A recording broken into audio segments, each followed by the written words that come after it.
It Lives Inside is a 2023 horror film distributed by Neon, which has distributed its fair share of weird and great flicks from Infinity Pool to Possessor to The Neon Demon to Titan, Climax, Color Out of Space. The list goes on, and here it looks like they thought they had an original spin on a classic horror story, only this time being told from a different cultural perspective. The central story follows Samadia, or Sam, an Indian American student attending high school who becomes the unwitting host to a malevolent entity. Its plot is reminiscent of films like It Follows, where a cursed individual passes on a supernatural affliction to another. Now, the film initially demonstrates some promising directorial choices. It creates a claustrophobic atmosphere by filling the frame with characters and, always having this kind of claustrophobic full frame. I thought that the director, Bishal Dutta, made some good choices at first, but unfortunately it kind of drags. I think that's just because the story isn't great and it kind of catches up to it. One of the film's problems lies in its inability to generate stakes, that engage us. Sam's childhood friend Tamira, who's a core character, is kind of not really that well written. And when she passes the curse to Sam, we just don't get that same connection we get from other horror movies. I feel like we needed a little more insight into Tamira, a little more backstory. A lot of the problems, in this I thought were that Sam and her mother mostly just talk about what happened. They don't actually show it, and that kind of takes away from that emotional connection you would feel. I also think that geographically, the movie's a bit vague.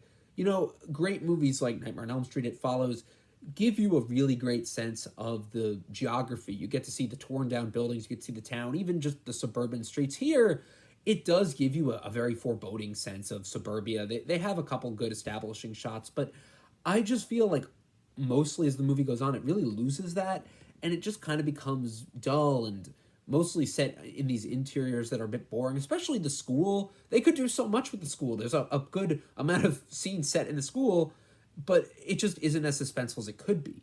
Even an old burned down house isn't really utilized that well, I thought. Even the film, it has this cool monster design, but it's so bizarre in the scheme of things.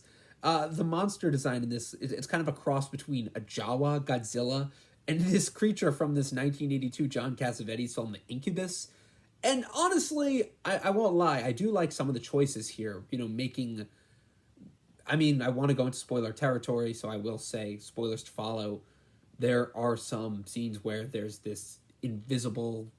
The creature goes invisible, and I thought that was pretty cool. But most of it just isn't really that good. It really reminded me of that 2023 movie, The Boogeyman, which isn't really that great. It's more of a generic bargain bin movie compared to, the level of focus features other movies. I'm thinking of the movie Talk to Me, which just came out, which reimagined ghost stories in the afterlife, and that kind of breathed new life into a dated genre by exploring a fresh angle in the supernatural.